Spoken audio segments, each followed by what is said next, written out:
25 जून 1975 की वो आधी रात जब पूरा हिंदुस्तान सो रहा था, तब दिल्ली के एक बंद कमरे में लोकतंत्र की हत्या की साजिश रची जा रही थी। सुबह होते ही जनता से सारी हक छीन लिए गए, विपक्षी नेताओं को जेल में डाल दिया गया। लेकिन क्या आप जानते हैं कि इस इमरजेंसी के पीछे केवल एक राजनीति ही नहीं थी, इसके पीछे छुपा था एक काला सच, जिसे जानकर आप दंग रह जाएंगे। आज के इस वीडियो में हम जानेंगे इमरजेंसी के वो 5 खौफनाक सच जो आज तक आपसे छिपाए गए। तो चलिए बिना देरी किए हुए वीडियो को स्टार्ट करते हैं। कहानी शुरू होती है 12 जून 1975 से, जब इलाहाबाद हाईकोर्ट के जज जगमोहन सिन्हा ने एक ऐसा फैसला सुनाया जिसे दिल्ली का सिंहासन हिल गया। चुनाव में धांधली के आरोप प्रधानमंत्री इंदिरा गांधी पर सच साबित हुए और चुनाव को रद्द कर दिया गया। इसके बाद प्रधानमंत्री इंदिरा गांधी ने 24 जून 1975 को सुप्रीम कोर्ट गई, लेकिन सुप्रीम कोर्ट ने एक बड़ा झटका देते हुए कहा कि आप प्रधानमंत्री तो बनी रह सकती हैं, लेकिन आप संसद में वोट नहीं डाल सकती। यानी कि प्रधानमंत्री की कुर्सी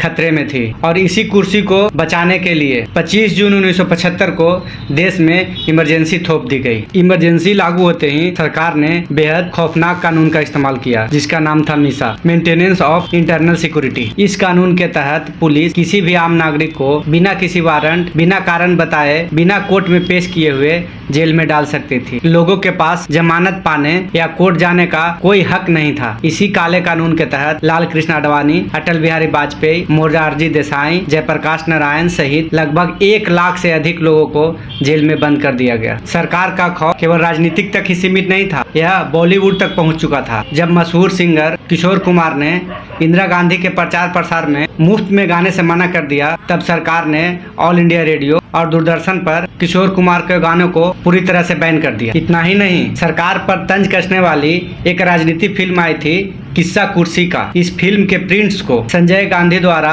सरेआम जला दिया गया ताकि यह फिल्म आम जनता तक नहीं पहुंच सके। अब एंट्री होती है इंदिरा गांधी के छोटे बेटे संजय गांधी की, जिनके पास सरकार में कोई आधिकारिक पद तो नहीं था, लेकिन पावर सबसे ज्यादा थे। दिल्ली को सुंदर बनाने के नाम पर पुरानी दिल्ली के तुर्कमान गेट इलाके में हजारों गरीबों के घर पर बुलडोजर चला दिया गया। अप्रैल 1976 में जब गरीब जनता ने अपने घर टूटने के विरोध में शांति से प्रदर्शन कर रहे थे, तब वहां की पुलिस ने इन निहत्तों पर गोलियां चला दी, जिसे सैकड़ों की जान गई। यह इमरजेंसी का वो काला सच है जिसे सुनकर आज भी बुजुर्ग डर जाते हैं। संजय गांधी ने देश की आबादी को रोकने के लिए जबरन नसबंदी अभियान शुरू किया। इसमें सरकारी टीचर, पुलिस और डॉक्टर को फिक्स टारगेट दिया गया था। टारगेट पूरा करने के लिए पुलिस ने लड़कों को सड़क, बाजारों या चलती बस से उठाकर सीधे नसबंदी कैंप ले जाने लगी। एक रिपोर्ट के मुताबिक 21 महीने में लगभग 1 करोड़ नसबंदी करा दिए गए, जिसमें कुंवारे और बूढ़े लोग भी शामिल थे। गलत ऑपरेशन के कारण बहुत से लोगों को जान भी चली गई। 21 महीने तक देश इस घुटन और बेचैन की जिंदगी में जिया। तब इंदिरा गांधी को लगा कि जनता डर चुकी है और सब भूल चुकी है, इसलिए